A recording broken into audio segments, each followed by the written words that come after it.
Menko Marves Luhut Binsar Panjaitan mengatakan setidaknya ada 3 sumber utama polusi di Indonesia khususnya di DKI Jakarta yaitu transportasi, industri hingga pembangkit listrik.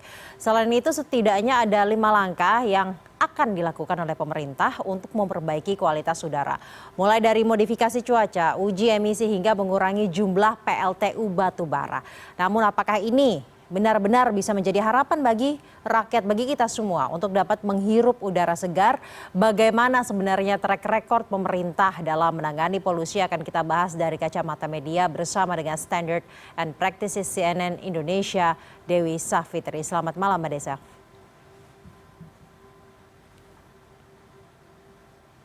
Mbak Desaf, akhirnya setelah para pejabat tadinya kan berbondong-bondong tidak mau mengakui PLTU dan juga industri ini menjadi salah 2 penyebab utama dari polusi udara. Akhirnya Menko Marves Luhut Binsar ini setidaknya memasukkan PLTU dan industri menjadi 2 dari 3 penyebab utamanya selain transportasi. Bisakah kemudian ini menjadi titik balik atau harapan kita agar nanti pemerintah benar-benar ada tindakan nyata setelahnya, Mbak Desaf? Mungkin audionya bisa di-unmute terlebih dahulu, Mbak, sebelum menjawab. Terima kasih.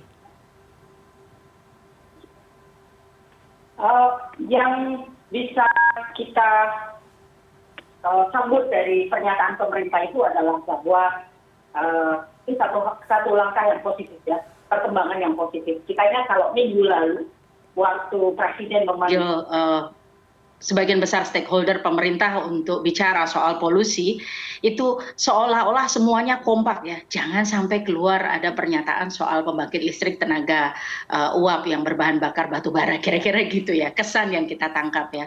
Jadi PLTU di pelupuk mata itu seolah-olah nggak nampak gitu. Nah, pada 1-2 hari ini kita menyambut baik bahwa pernyataan itu sudah diperbaiki dengan yang pertama dari Badan Pengelola Lingkungan Hidup DKI yang mengatakan bahwa langkah-langkah yang akan dilakukan termasuk diantaranya dengan memperketat kontrol atas emisi buang di PLTU, dan kemudian kita juga dengar dari Pak Menko Marves Luhut Binsar Panjaitan bahwa memang persoalan ini salah satu sumbernya adalah di PLTU. Dan karena itu yang sebenarnya pada saat ini yang sedang kita tunggu-tunggu betul adalah oke, sekarang sudah tahu dan sudah diakui bahwa ada persoalan di PLTU. Salah satunya ya. Nah, bagaimana tindak lanjut berikutnya? Apa yang akan dilakukan oleh pemerintah? PLTU itu bukan saja dioperasikan di Indonesia, di banyak negara lain dioperasikan juga gitu. Tetapi harus diakui bahwa ada berbagai jenis teknologi yang diaplikasikan di sana, dan semakin maju teknologinya, kita bisa menganggap bahwa kemungkinan dia akan sedikit lebih baik dalam hal pengaturan emisinya. Jadi polutan yang keluar itu tidak seburuk levelnya dibanding teknologi yang sudah ketinggalan.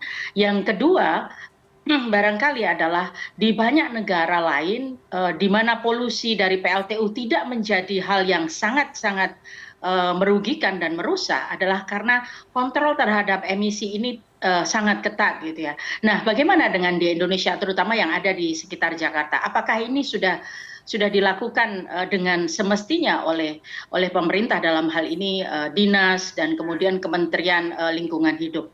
Ini adalah beberapa pertanyaan yang pasti harus kita ajukan pada pemerintah dalam 1-2 hari ini. Mbak Desaf, mengenai PLTU ini Menko Marves Pak Luhut mengatakan setidaknya pemerintah akan turut mempercepat memensiunkan dini PLTU batubara karena jumlah PLTU-nya katanya harus dikurangi. Kemudian kalau misalkan emisi dari industri semuanya ini wajib menggunakan scrubber. Nah, kalau kita lihat sebenarnya polusi ini kan bukan baru sekarang. Apakah solusi yang dikatakan oleh Pak Luhut ini kalau melihat track record pemerintah akan bisa benar-benar dan akan mudahkah diimplementasikan? Ya, Satu lagi itu adalah pernyataan yang kita sambut dan kita catat ya. Jadi kita mesti sering-sering nagih nanti ya sama Pak Luhut ya. Gimana nih realisasinya kira-kira gitu. Sekarang Pak Luhut mungkin tahun depan dengan pemangku jabatan pemangku kuasa yang lain lagi yang harus terus-menerus kita tagih gitu ya. Tidak ada jalan keluar. Tadi saya mengatakan bahwa ada isu teknologi, ada isu pengawasan yang ketat untuk PLTU, tetapi kalau kita mau menyudahi persoalan polusi yang demikian pekat di Jakarta dan sekitarnya atau di kota manapun di mana PLTU ada, itu satu-satunya cara yang paling mendasar adalah dengan menutup PLTU itu. Tidak ada cara yang lain. Nah, bagaimana menutup PLTU sementara kita bergantung pada PLTU sebagai sumber energi? Ini lagi-lagi ini bukan persoalan Indonesia saja ya. Banyak negara lain sudah sudah menghadapi ini dan kemudian sudah mencari jalan keluarnya. Kalau kita ambil dua contoh misalnya yang disebut-sebut salah dua gitu ya yang paling berhasil di dunia. Pertama ada di Beijing, China, kemudian ada di New Delhi, India. Dua-duanya ibu kota negara, dua-duanya kota dengan penduduk yang luar biasa padat. Kegiatan industri, kegiatan rumah tangga, kegiatan apapun semua sangat bergantung pada energi dan semuanya dipasok sebagian besar oleh PLTU dengan bahan bakar batu bara beberapa tahun lalu ya. Beijing itu kerap waktu itu 2011 dan belasan gitu ya, kerap disebut sebagai kota paling terpolusi di dunia karena salah satunya buangan dari PLTU. New Delhi juga begitu. Apa yang terjadi, bagaimana cara mereka mengurai persoalan dan menyudahi setidak-tidaknya mengurangi tingkat keparahan polusinya ya dengan menutup PLTU. Caranya dalam beberapa tahun sampai kalau di Beijing itu sampai 5 sampai 7 tahun mereka mengalihkan PLTU 7 diantaranya ke tenaga gas, kemudian ke tenaga lain yang lebih terbarukan. New Delhi juga begitu. Karena memang tidak ada cara lain kecuali untuk melakukan itu. Jadi pelan-pelan memang harus. Dalam hal ini nggak bisa pelan-pelan ya. Cepat-cepat harus diubah secepat mungkin. Nah tadi pertanyaannya, track record pemerintah kita dalam hal merealisasikan janji-janji ini seperti apa ya? Sayangnya tidak terlalu baik menurut saya ya. Dan ini ada dalam pemberitaan kita, dalam pemberitaan banyak media. Pemerintah DKI Jakarta sudah kalah di pengadilan ketika ada gugatan class action tentang situasi udara Jakarta.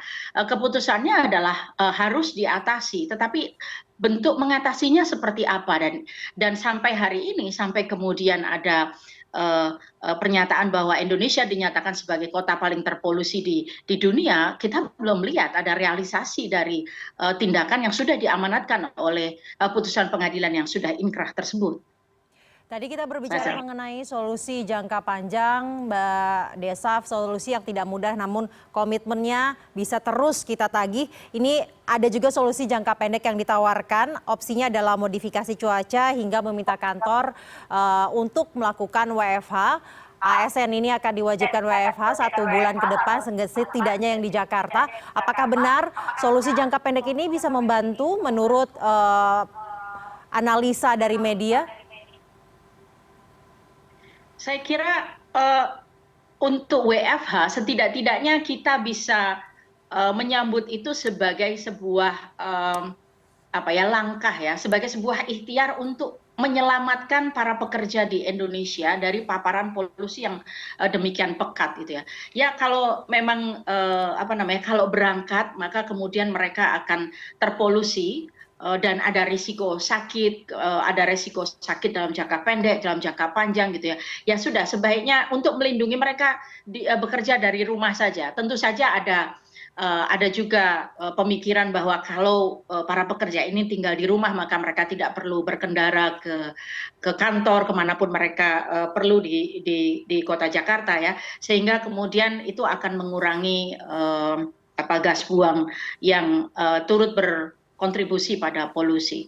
Ada banyak debat tentang bagaimana gas buang ini sebenarnya jumlahnya mungkin tidak sesignifikan yang keluar dari PLTU, ada macam-macam lagi lah gitu. Tetapi menurut saya ini bisa diambil sebagai sebuah jalan keluar yang sangat sementara ya, sangat temporer gitu ya.